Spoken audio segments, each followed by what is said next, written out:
All right, guys, welcome to another live stream. Welcome to another live stream. Happy Monday. Happy Monday. All right, so today we're going to give an update of the market, crypto stocks, Federal Reserve, trade deal with China and US, and then we'll play a game of chess. All right, so it looks like the market overall. I'm looking at the S&P, the ETF, the Spider. So it looks like that's positive. It looks like the stock market is up for the day across the board. It says the S&P is holding steady at 599, or the SPY is holding steady at 599.68, up slightly 0.05%. Maintaining resilience in trade, maintaining resilience amid trading and Fed uncertainty, and we'll get into that in just a minute. Now, Bitcoin is actually doing pretty good. BTC's at 108, $730 as I speak. Let's see if it's hitting 109. I think that's the all-time high around 109. I don't think we've gotten to 110 yet, but yeah. So the high today is 108, 840. I think we'll probably hit 110 here pretty soon. Okay, so BTC is trading around 108, 730, recording a modest midday gain of about 2.3%. By news of U.S. government involvement via strategic Bitcoin reserve, which I already think we already had this news come out.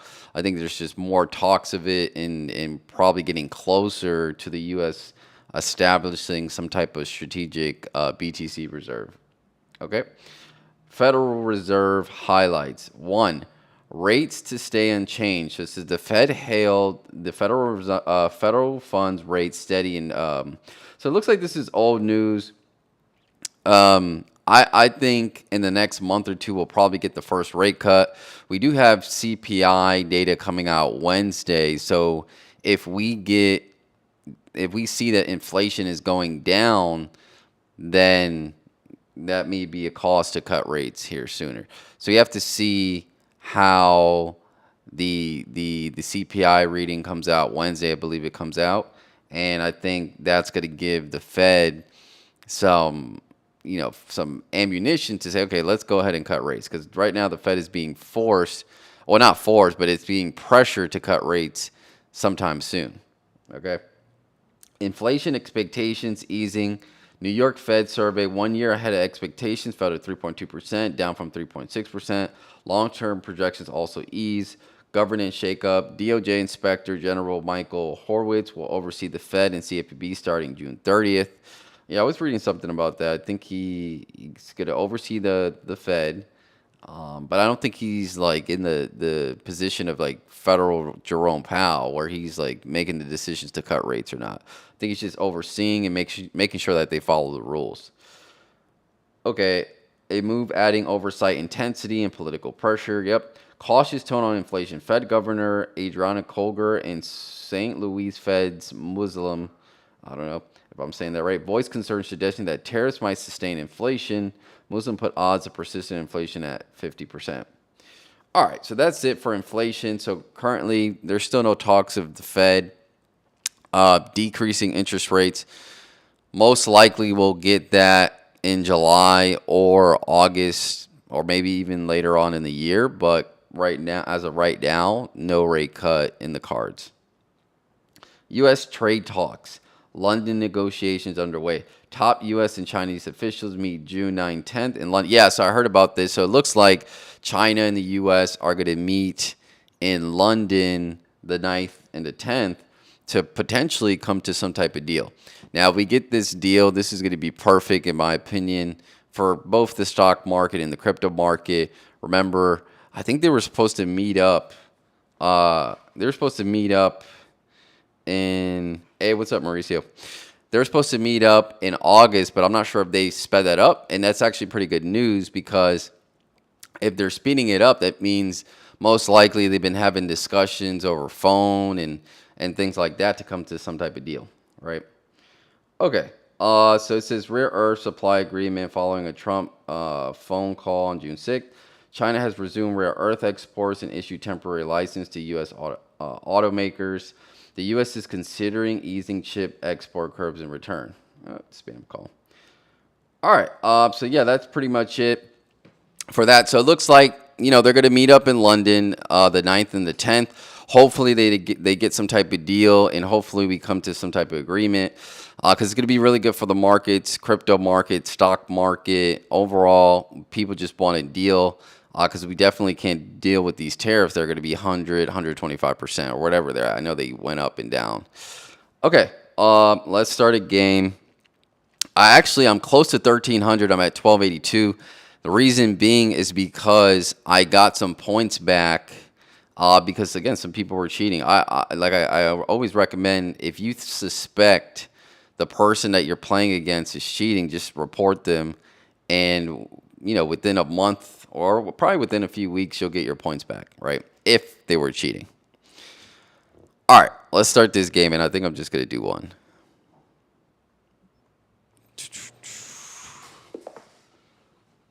All right, meet this right there. But yeah, crypto is looking really good. I mean, I think we're probably, maybe by tonight we get to 110, and we're looking ready for that next leg up, which is going to be amazing. Because I think, again, altcoins are going to follow.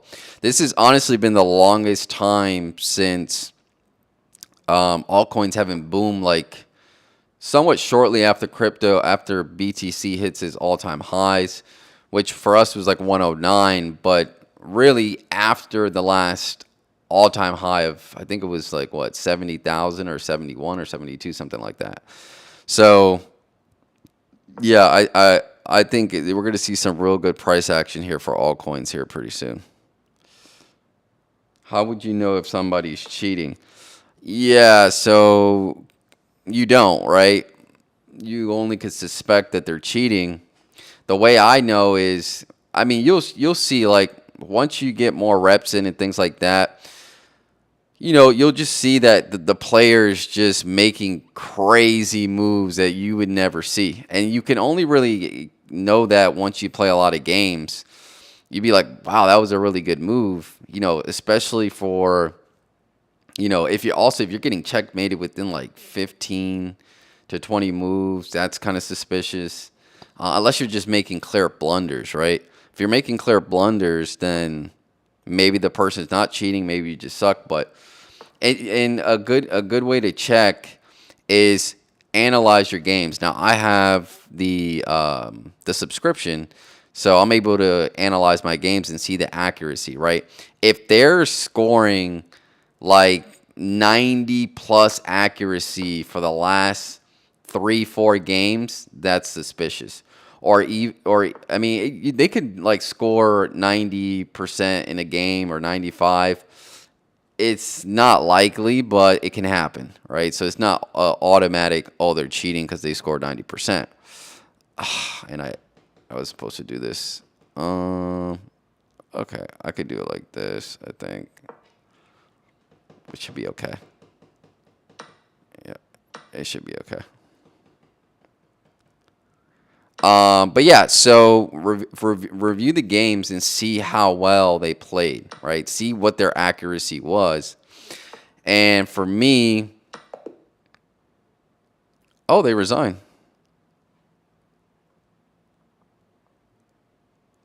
And the crazy part is, I was gonna go ahead and take with my because I was talking, I was gonna go ahead and take with my horse. The reason why they resigned is because I had my pawn here, but I was literally about to go take it with my horse, and then they resigned. So that was good that they did that, because I was gonna miss that talking.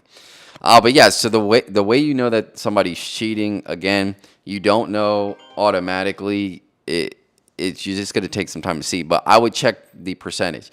Typically, somebody that's playing in the 1300, like let's say 1300s and below, they'll be like between 70 to 80% on their games if they're playing well. Sometimes I get like a 90% accuracy, and again, I'm talking about the accuracy, the score they give you at the end of the game.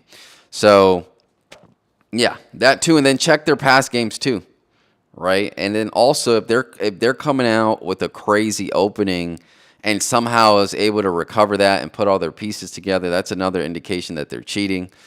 So again, I honestly, in my opinion, the way I avoid people cheating, I don't play people more than once, right? So, if they cheated that game and I felt like they cheated, I'll report them, but I'm not going to play them again, right? So, and I'll limit myself to 3 games a day, and I'll report them, right? And I report a lot of people, and I ended up getting 20 points back just 2 weeks ago, and then like 2 days ago I got 15. So in total, like 40, close to 40 points.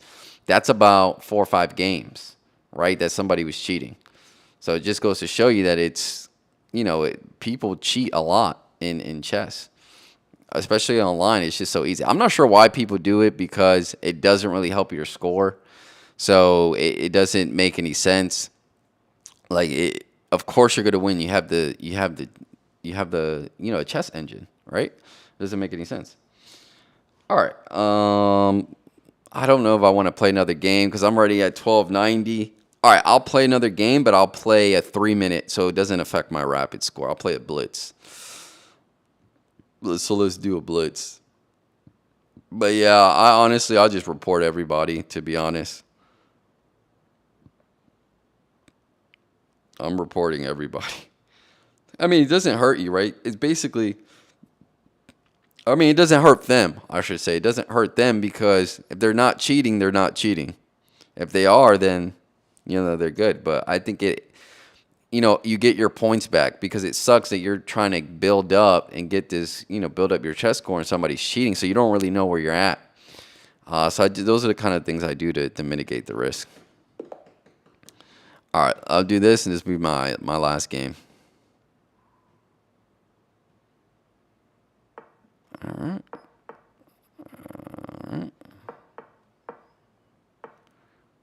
So this is blitz. So this is a 3 minute game. So you got to play a little bit faster. Here, you tend to make a lot more mistakes, but I'm not going to say the objective is to flag the person, but to be honest, at a certain point in the game, it basically is that. Like, you just want to flag to get the W, and he's going to press for this. All right.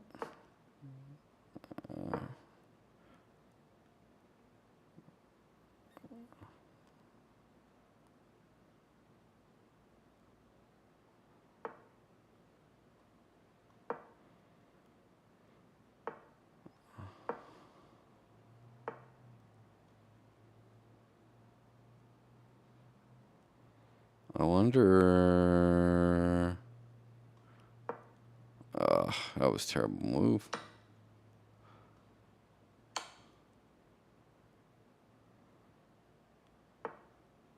Perfect.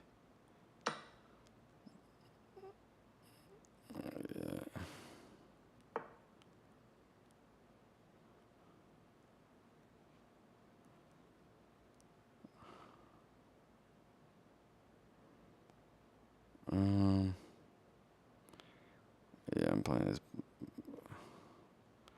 Oh wow, I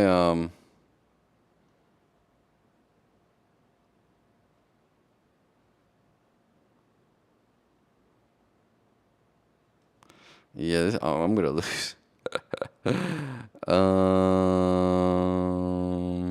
Okay, let's move here.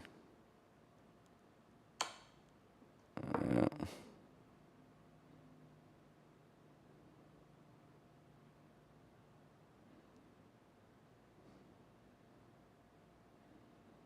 Yeah, this game I'm playing terrible.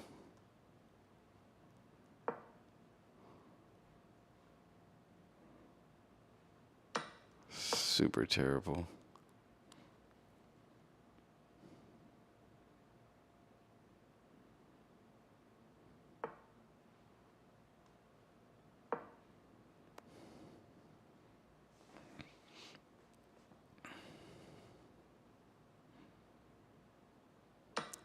All right, I think I'm safe here now. I think I'm safe for the most part.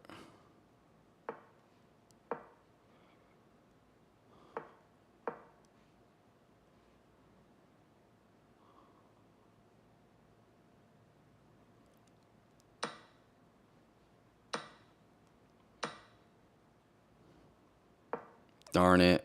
I lost my thing. I'm telling you, this is like, it's just, you gotta work on getting faster here. Yeah, right now my best hope is to flag. No, I don't want to do that. Yeah. All right. All right.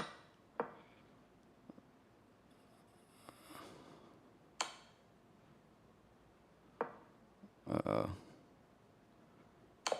Yeah, that was it. All right, I'll play one more. I'll play one more blitz. That was a terrible game for me. Now I'll play. All right.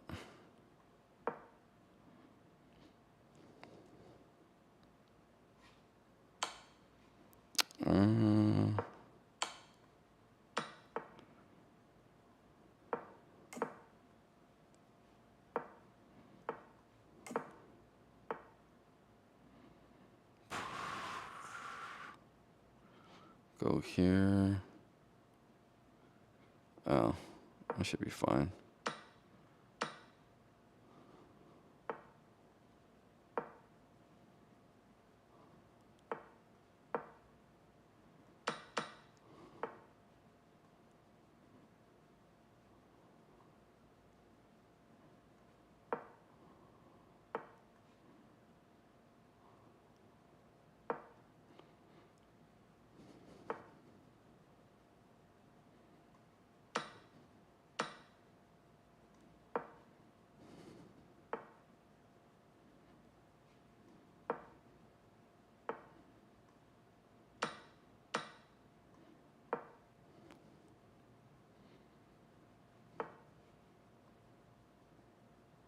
Let's go.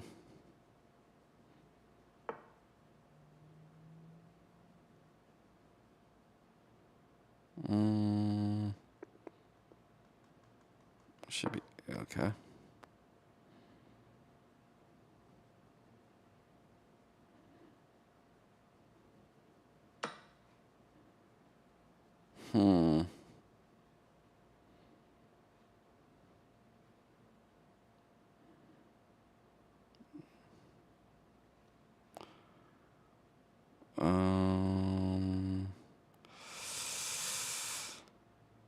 Okay, let's see here. If I do that, that's gonna be good. All right, let that go right there. Let him take the pawn.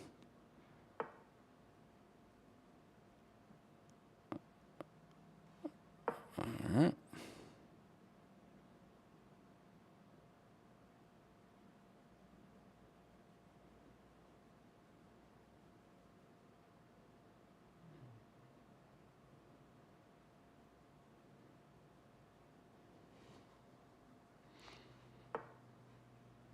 All right, cool, cool, cool.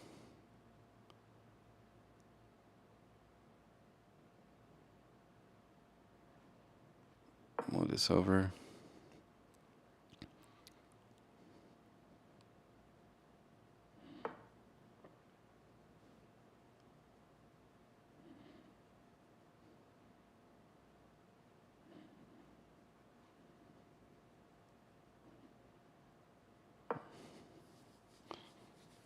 All right, I think we're good here. I don't see any way from it. Oh, darn it. Well, even if he takes this pawn, should be okay. It shouldn't be bad. I don't think so. All right.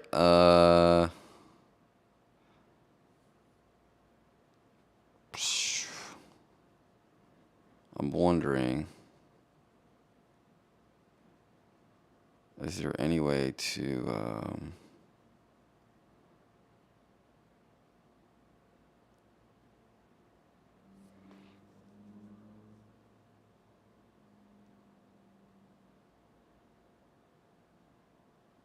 let's just take it. I'm wasting too much time.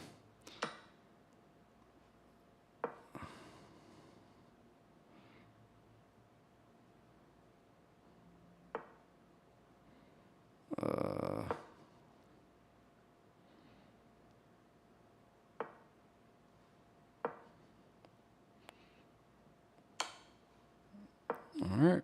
I think we should be good here. Um, should be. Darn it. Ah.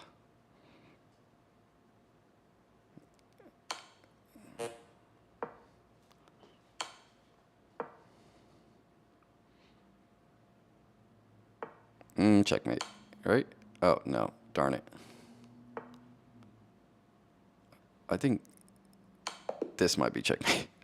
Within 7 seconds. That's funny. Yeah, I played a little bit better, but you see, I was about to lose. I only had 7 seconds left, but I felt like I had it, so that's why. So here's the thing about blitz, like the blitz, you want to rush because sometimes you just gotta flag them, but sometimes it's worth taking if you're in a good spot, which I felt like I was in a good spot to checkmate him. So I was like, all right, I could waste a lot of time because I only had 7 seconds. He had a whole minute. So I felt like I had enough time to figure out how to checkmate it. It was getting a little tricky at the end, but I was able to do it. Also, what helps is the puzzles. So if you don't have the subscription for chess.com, I recommend getting that. The puzzles do help because they help you see like the different patterns and stuff like that when you're playing a game. I thought it was like just a waste of time to do the puzzles, but they actually do help because they actually help you see like stuff. Hopefully this has not been choppy. Hopefully not. Come on. Hopefully it's not been choppy. Okay, I think it's good. All right, but yeah, so overall the markets, I'm very excited for crypto. Crypto's looking really good. I think we got through the tariffs. We got through kind of like the inflation stuff. I think we're going to get a good reading this Wednesday, which is going to prompt the Federal Reserve to cut rates here pretty soon. So I think finally going into the third quarter, I know a lot of people expected this year to be off the rip, like it was going to be a bull year to begin with and things like that, and we're going to cool down towards the end of 2025. But I kind of think it's the opposite. We started really slow in the beginning of the year. I mean, there was some stuff that performed well, but for the most part, slow run, slow, all this stuff with the trade talk, new presidency, and all the negotiations and stuff. I think we're finally seeing the market rebound, and we're going to see a lot of good projects in crypto, a lot of good stocks, and again, specifically in the AI sector. I think we're going to see a lot of growth. So I think the third and fourth quarter of 2025 is going to be really good, and especially once we start to get those rate cuts, right? All right, that's pretty much it. Thank you guys for tuning in, and I'll see you guys in the next one. Take care.